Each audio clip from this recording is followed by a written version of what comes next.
Question is very very very important. पहला question क्या है देखिए, if a particular area is brought under the 5th schedule, तो बस जैसे ही शेड्यूल आ जाए दिमाग में बस याद कर लेना है, क्योंकि शेड्यूल से एवरी ईयर प्रीलिम्स में क्वेश्चन पूछा गया है, तो आपको शेड्यूल बाय हार्ट याद होने चाहिए कि कौन सा शेड्यूल किस चीज़ से डील करता है। ठीक है, तो 5th शेड्यूल से क्वेश्चन पूछा गया, अगर आपको इतना पता है कि 5th शेड्यूल किस चीज़ से डील करता है तो आप डायरेक्टली इसका आंसर कर सकते हैं। तो देखते हैं आगे, 5th schedule of the constitution of India, which one of the following statement best reflect the consequences of it. ठीक है, फर्स्ट ऑप्शन है this would prevent the transfer of land of tribal people to the non tribal people. Second है this would create a local self governing body in that area. Third है this would convert the area into the union territory. And the last one is the state having a such area would be declared a special category status। तो अब यहाँ पर आपके 4 options दिए गए। तो मैंने आपको जो तरीका बताया है, फर्स्ट ट्राई करिए कि एलिमिनेट करने का, जो डेफिनेटली इनकरेक्ट है। तो आपको कुछ तो पता होगा, इतना तो पता होगा कि लोकल सेल्फ गवर्निंग बॉडी में हमारे पंचायत राज एंड म्यूनसिपैलिटीज आती हैं। ठीक है, जो कि हमारा आर्टिकल, जो कि हमारा शेड्यूल बाद में अमेंड होके बना हुआ है। तो इतना भी अगर बेसिक पता है तो आप इसको एलिमिनेट कर देंगे, पंचायत राज म्यूनसिपैलिटी से तो डील नहीं करता। ठीक है, उसके बाद हमें आपको पता होगा फर्स्ट शेड्यूल हमारा यूनियन टेरिटरी से भी डील नहीं करता, बिकॉज फर्स्ट शेड्यूल हमारा यूनियन टेरिटरी है। तो आप इसको भी इनकरेक्ट कर सकते हैं। Now you have left with the 2 option. Please आप लोग ट्राई करेंगे आंसर करने का, कमेंट में क्या है। ठीक है, अब देखते हैं चलिए कैसे याद रखना है 12th शेड्यूल ऑफ दी। बहुत ही फेमस ट्रिक है, आप सब लोगों ने सुनी होगी, tears of the old PM. बहुत इजी और बहुत सिंपल है। टी से हमारा है टेरिटरी, ई से हमारा इन्वॉल्वमेंट, ए से हमारे एफर्मेशन, आर से हमारा राज्यसभा, और उसके बाद एस से हमारा शेड्यूल एरियाज। तो हमारा उसके बाद नेक्स्ट है अदर शेड्यूल एरियाज। ओ से एफ है हमारा फेडरल सिस्टम, जिसमें हमारी 3 लिस्ट आती है, यूनियन लिस्ट, स्टेट लिस्ट और कंकरेंट लिस्ट। ओ से हमारे हैं ऑफिशियल लैंग्वेजेस। उसके बाद एल से है हमारा लैंड रिफॉर्म, फिर हमारा डिफेक्शन। पीएम से हमारा याद रखना है पंचायत राज एंड म्यूनसिपैलिटीज। ठीक है, तो ये हमारे 12th शेड्यूल आप एक सिंपल ट्रिक से याद कर सकते हैं, और आप सब लोगों ने इस ट्रिक को बहुत बार सुना भी होगा। तो जिसको नहीं पता आप इस ट्रिक से इसको याद कर सकते हैं। ठीक है, चलिए अब आगे देखते हैं इसमें। तो देखिए क्या है, the administration and control of schedule areas and schedule tribe are least address to the 5th schedule. तो अभी हमने डिस्कस किया था old trick tears of old PM में। अब इसमें आर्टिकल ध्यान में रखना है, आर्टिकल 244 का section sub section 1 is directly related to the schedule 5। ठीक है, 10 state currently have 5 schedule areas. 10 state ऐसे हैं जिनके पास अभी 5 शेड्यूल एरियाज हैं, जैसे आप देख सकते हैं आंध्र प्रदेश, छत्तीसगढ़, गुजरात, हिमाचल प्रदेश, झारखंड, मध्य प्रदेश, महाराष्ट्र, उड़ीसा, राजस्थान एंड तेलंगाना। ठीक है, तो क्राइटेरिया क्या होता है, इसके लिए हमने एक आर्टिकल भी डिस्कस किया था इन दी फ्यू मिनट सीरीज की कैसे कैसे उसमें ऐड होते हैं। वेरी इंपॉर्टेंट आर्टिकल था, आप लोग बस को देख लेना। The criteria for declaring an area of schedule areas as follow. कैसे हम लोग कहते हैं, a preponderance of tribal population, obviously tribal population होना चाहिए मिनिमम। उसके बाद compactness and reasonable size of the area, फिर अंडर डेवलपमेंट नेचर होना चाहिए एरिया का, और mark disparity in the economic standard of the people. तो ये कुछ क्राइटेरियाज हैं जिसके बेसिस पे हम एरिया को डिक्लेयर करते हैं। ठीक है, अब देखिए उसके बाद एक चीज इंपॉर्टेंट है यहाँ पे, गवर्नर कैन मेक रेगुलेशन। तो ये क्वेश्चन भी पूछ सकता है कि प्रेसिडेंट करता है कि गवर्नर करता है। तो थोड़ा सा इन डिटेल में जाते हैं। Governor can make regulation for the peace and good government of a schedule area after consulting with the tribal advisory council. तो गवर्नर के पास ये पावर होती है। ठीक है, सच रेगुलेशन में प्रोहिबिट और restrict the transfer of land by the tribal to non tribal member और among member of the scheduled tribes and regulate the allotment of land to the member of scheduled tribes, hence the option 1 is the correct। ठीक है, तो ये चीज आपको ध्यान में रखनी है, किसके पास पावर होती है, इससे भी क्वेश्चंस पूछे गए हैं। ठीक है, तो आई होप आपको पहला क्वेश्चन समझ में आया होगा। अब मूव करते हैं नेक्स्ट क्वेश्चन पे। नेक्स्ट क्वेश्चन क्या है देखिए, दिस इज वेरी इंपॉर्टेंट। हमने ये सारे almost each and every one centre static office से हमने डेली करंट अफेयर सीरीज में डिस्कस किए हैं। देखिए वहीं से डायरेक्टली क्वेश्चंस बने हैं। क्या है देखिए, in India which one of the following complains information of industrial dispute, closure, retrenchment and lay off in factories employing worker. क्या है, सेंट्रल स्टैटिक्स ऑफिस, नेक्स्ट है department of promotion of industrial international trade, third one is labour bureau and last one हमारा है national technical information system manpower. आप इसको with the help of minimum knowledge से आप इस question का direct answer कर सकते हैं। जब इसने यहाँ पर आपको जो ये हिंट दे दी ना, complain information of industrial dispute and closure, तो आपको पता होगा इंडस्ट्रियल डिस्प्यूट और क्लोजर में कौन सी बॉडी आती है। सेंट्रल स्टैटिस्टिक्स ऑफिसर तो हमने कभी सुना ही नहीं, अगर ऐसा कुछ होता तो न्यूज़ में आता उस टाइम पे और बहुत इसको डिटेल में हम लोग डिस्कस करते। उसके बाद DIPPIT, इसके बारे में भी आपको पता है क्या फंक्शन करती है, तो इससे आप इसका आंसर कर सकते थे वेरी इजी। चलिए डिस्कस करते हैं इसके आंसर को। तो इसका आंसर है आपका लेबर ब्यूरो। नाम से जब जहाँ पे डिस्प्यूट वाला आ जाएगा ना, तो आप वहाँ पे ध्यान रख सकते हैं लेबर ब्यूरो। अब ये क्या है, इससे भी पूछ सकते हैं नेक्स्ट टाइम कि किसके अंदर आता है। ये आपका एक अटैच्ड ऑफिस है under the ministry of labour and employment, जो आपकी सेटअप करी गई थी 1 अक्टूबर 1946 में। ये क्या करती है, it is interest with the work of complain. इसका मेन काम ही यही है, collection, analysis and dissemination of statics and different aspect of labours. ठीक है, labour bureau has a 2 main wing station in Shimla and Chandigarh. ठीक है, जो फंक्शन है, एक्टिविटी है लेबर ब्यूरो की can be classify under the 3 major head. 3 main इसके function और कैटेगरीज हैं। First is labour intelligence, second is labour research and last one is, आपने इंटेलिजेंस कर लिया, आपने रिसर्च कर लिया, now it's time to monitor and evaluate the study under the minimum wages act 1946। ठीक है, दिस इज वेरी इंपॉर्टेंट जो हमने डिस्कस किया। अब देखिए आगे, complaints and maintenance of consumer price index number for the industrial worker, agriculture, rural labor, retail price index of selected essential commodity in urban areas etc.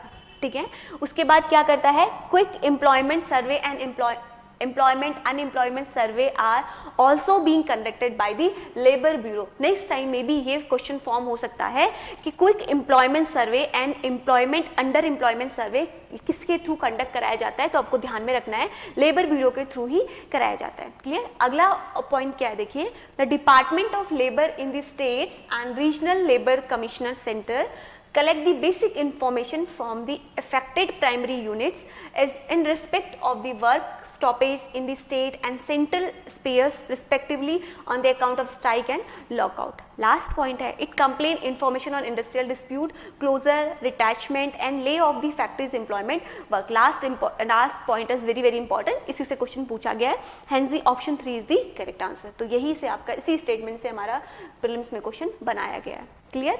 तो यहाँ पे हमने लेबर ब्यूरो के बारे में समझा, तो आपको ध्यान में रखना है किस मिनिस्ट्री के अंदर आता है। अब देखते हैं नेक्स्ट क्वेश्चन पे, in India what is the role of coal controller organization. Coal controller organization के ऊपर क्वेश्चन पूछा गया है। तो पहला ऑप्शन क्या है, देखिए, CCO is a major source of coal statistic in government of India. Second है, it monitor the progress of development of captive coal lignite block. Third है, it hear any objection to the government's notification relating to the acquisition of coal bearing areas.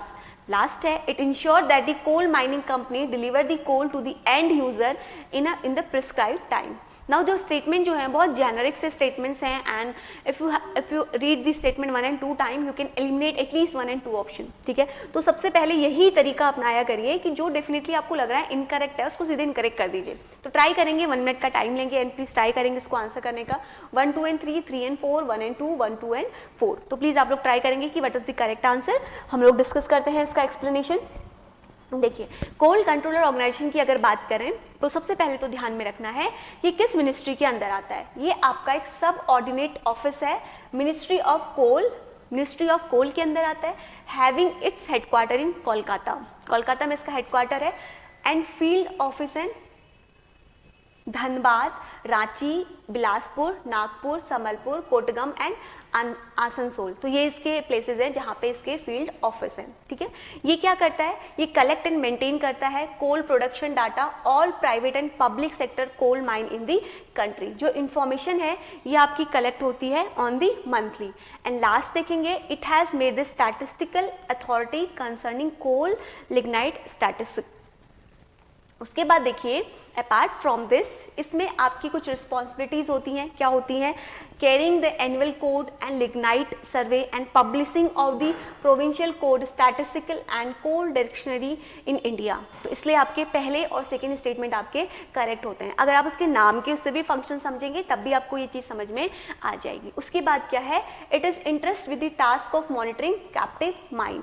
तो जो coal और controller होता है ये आपका under the coal contain area acquisition and development act 1957 के अंदर आता है। ये आपका एक कंपोनेंट अथॉरिटी है under this act to hear, क्या हेयर करता है, any objection to the notification of central government relating to the acquisition of coal based land, submit its report to the central government. तो इसलिए third statement is also correct. तो आपको समझ में आ रहा होगा कोल से रिलेटेड जितने भी हैं वही इसके मेन बेसिक फंक्शंस हैं। एंड लास्ट क्या है देखिए, it does not ensure that the coal mining complaint deliver the coal to the end user in the prescribe time. ये चीज इंश्योर नहीं करता कि आपका वो प्रिस्क्राइब टाइम पे पहुंचना चाहिए। तो स्टेटमेंट 4 इज नॉट करेक्ट। तो आप अगर बेसिक जेनरिक डेफिनेशंस भी पढ़ते तो आप इस क्वेश्चन का आंसर कर सकते थे। अगर आप फोर्थ को एलिमिनेट कर देते तो आप डायरेक्टली करेक्ट आंसर पे आ जाते। ये थोड़ी ना कोल माइनर कंपनीज की रिस्पॉन्सिबिलिटी है कि वो डिलीवर करें इन द टाइम।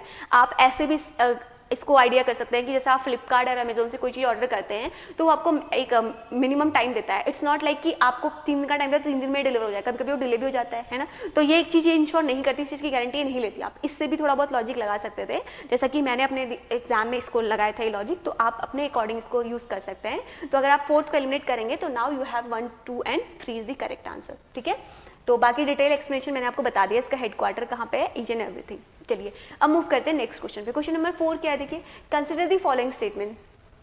क्या है, the India sanitation coalition is the platform to promote the sustainable sanitation as it's funded by the government of India and the world health organization. यहाँ पर देखिए कितना अच्छा इन्होंने ट्रैप बना दिया है, वर्ल्ड हेल्थ ऑर्गेनाइजेशन बता दिया है। ठीक है, चलिए आगे देखते हैं। The national institute for urban affairs is the apex body of the ministry of housing and urban affairs in the government of India and provide innovative solution to address the challenges of urban India. तो आपको पता होगा world health organization की body क्या है, वो क्या function करती है। ठीक है, अगर आपको पता है तो आप वहां से इसको डायरेक्टली एलिमिनेट कर सकते थे। और दूसरी चीज, जब भी ऐसे 2 ऑप्शंस देना, government of India and world health organization, India को वर्ल्ड की किसी, तो ये मोस्टली जनरली क्या होते हैं, आपके इनकरेक्ट ही होते हैं। ठीक है, चलिए अभी हम इसको पहले एक्सप्लेन करेंगे, देन वी विल डिस्कस, उसके बाद हम क्वेश्चन पे आएंगे कि क्या इसका करेक्ट है। तब तक आप लोग ट्राई करिए एक बार इसको आंसर करने का। तो सबसे पहले देखते हैं इंडिया सैनिटेशन कोएलिशन क्या है, कब ये लॉन्च किया गया है। मे बी इसके एक्सप्लेनेशन से देखिए आस्क अगेन क्वेश्चन क्या है देखिए, ये आपका लॉन्च किया गया था ऑन जून 25, 2015 में FICCI, new Delhi.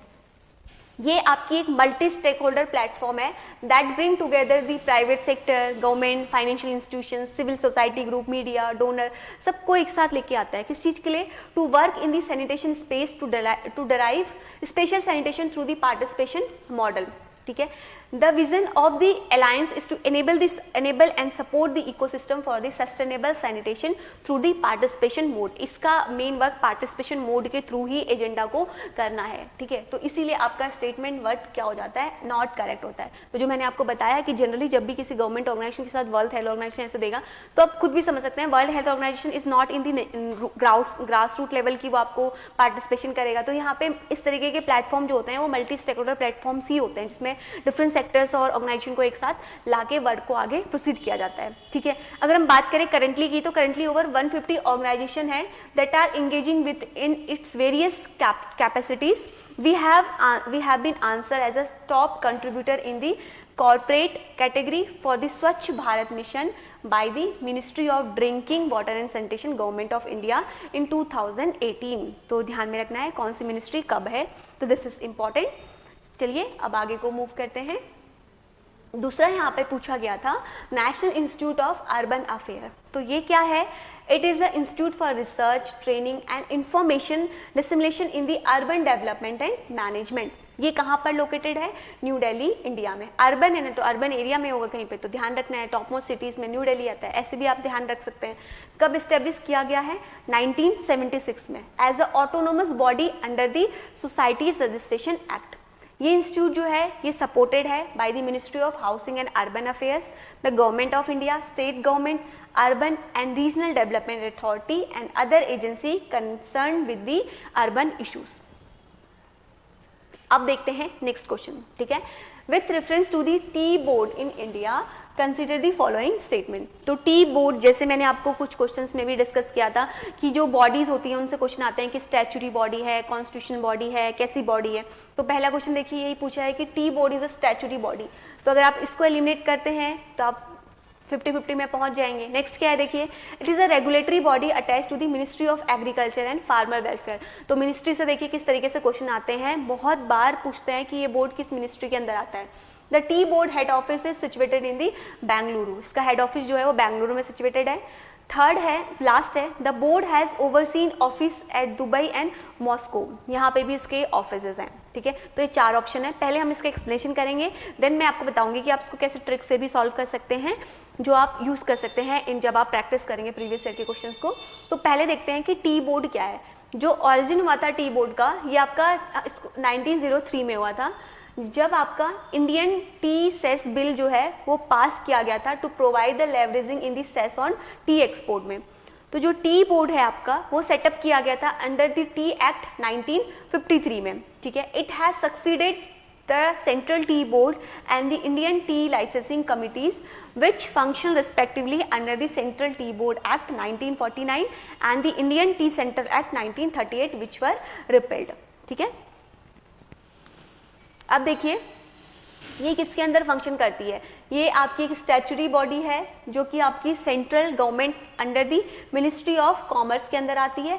Hence the statement 1 is correct और स्टेटमेंट 2 इज नॉट करेक्ट, ठीक है। ध्यान रखना है यहाँ पे स्टेटमेंट 2 इज नॉट करेक्ट, यहीं से मैं आपको अभी ट्रिक बताऊंगी। Its headquarter is located in Kolkata and the statement 3 is not correct, Kolkata में इसका हेडक्वार्टर लोकेटेड है, ठीक है। The board is constituted of 31 member including the chairman, 31 member होते हैं chairman, drawn from the chairman कहाँ से आता है, मेंबर ऑफ पार्लियामेंट से आता है, tea producer, tea trader and the broker consumer respectively of the government from the principal tea producing state and trade union, ठीक है। तो ध्यान रखना है 31 इसमें मेंबर्स होते हैं, ठीक है। अब देखिए तो जो ये बोर्ड है ये रिकंस्टिट्यूट किया जाता है एवरी 3 ईयर्स में। जो इसके ऑफिस हैं वो Kolkata, London, Moscow and Dubai में है। तो स्टेटमेंट 4 इज करेक्ट। जो टी बोर्ड है इसका हेड ऑफिस है न्यूयॉर्क सिटी ऑफ इंडिया 1960 एंड 1970s में। लास्ट है, mister PV Ramaswamy was the first director of the NYC office from the 1960 to 1963 and also return to the head it from 1973 से 1975 तक। अब आइए इस ऑप्शन में, यहाँ पे जब भी जनरली, ठीक है, मैं आपको 100% श्योर नहीं बोल, बट जनरली जब भी मिनिस्ट्री का नाम दिया जाता है ऑलवेज रॉन्ग होता है, ठीक है। तो आप बी को एलिमिनेट करिए, तो 2 को एलिमिनेट करिए, तो 2 को एलिमिनेट करते हैं तो हमारे पास एटलीस्ट एक ऑप्शन तो एलिमिनेट हो गया है। तो नाउ वी हैव 3 ऑप्शन कि 1 and 3, 3 and 4 एंड 1 and 4। तो अब आपको थोड़ी सी नॉलेज चाहिए होगी। अगर आपको इतना पता है कि बेंगलुरु जो है हमारा ये आईटी हब है ना, तो यहाँ पे आईटी के लिए ज़्यादा मैन्युफैक्चर है, इसको आप इस लॉजिक को भी आप यूज़ कर सकते थे। और आपको अभी हमने डिस्कस भी किया, हमने ज्योग्राफी में देखा भी है कि टी प्रोड्यूसिंग स्टेट कहाँ पे है, कहाँ पे लोकेशन है, तो उसके आसपास के एरिया में ही इसका हेडक्वार्टर होगा, नॉट इन बेंगलुरु। तो थर्ड भी आप एलिमिनेट कर सकते हैं। तो थर्ड आप जैसे एलिमिनेट करते हैं you have your correct answer in your hand, ठीक है। तो ऐसे आपको इन प्रीलिम्स के क्वेश्चन को प्रैक्टिस करना है। जब तक आप लोग इस तरीके से प्रैक्टिस नहीं करेंगे, prelims will be a challenging part for you, ठीक है। Please use techniques and tricks and solve previous year question as much as जितना आपके लिए टेस्ट सीरीज हेल्पफुल नहीं रहेंगी। टेस्ट सीरीज इज लाइक कि आपको बेसिक अपनी मिस्टेक्स को आइडेंटिफाई करने के लिए यूज करना है, but previous year question you know the mindset of the examiner कि कैसे एग्जामिनर हमसे क्वेश्चन पूछ रहा है, हमें कैसे एलिमिनेट करने हैं। तो ये इंपॉर्टेंट है सबसे ज्यादा to clear the prelims exam, ठीक है। नॉट इन जीएस, सीसेट में भी सेम यही चीज है, ठीक है। तो हमने आज 5 क्वेश्चन को डिस्कस किया इन डिटेल, एंड आने वाले सेशन में मैं और भी पहले आपके पूरा एक साथ सारे सब्जेक्ट वाइज कर लूँगी, देन मैं आपको पूरा पेपर एक साथ सॉल्व करके बताऊंगी, जिसमें आप लोग के लिए बहुत ज़्यादा हेल्पफुल रहेगा वो सेशन। एंड आप लोग को कोई भी डाउट्स हैं तो प्लीज़ आप लोग कमेंट बॉक्स में पूछ सकते हैं। एंड इसकी जो पीपीटी है अगर आपको चाहिए तो वो आप हमें टेलीग्राम चैनल से आप लोग डाउनलोड कर सकते हैं, सो दैट लास्ट मोमेंट पर आप देख लें कोई इंपॉर्टेंट पॉइंट्स है जो आप एग्जाम में भी देखें तो आप उनको यूज़ कर सकते हैं। तो टेलीग्राम चैनल का लिंक भी कमेंट बॉक्स में है, आप वहाँ से उसको डाउनलोड कर लेंगे। तो मिलते हैं नेक्स्ट सेशन में इसी सीरीज को कंटिन्यू करते हुए with another subject. So thank you very much.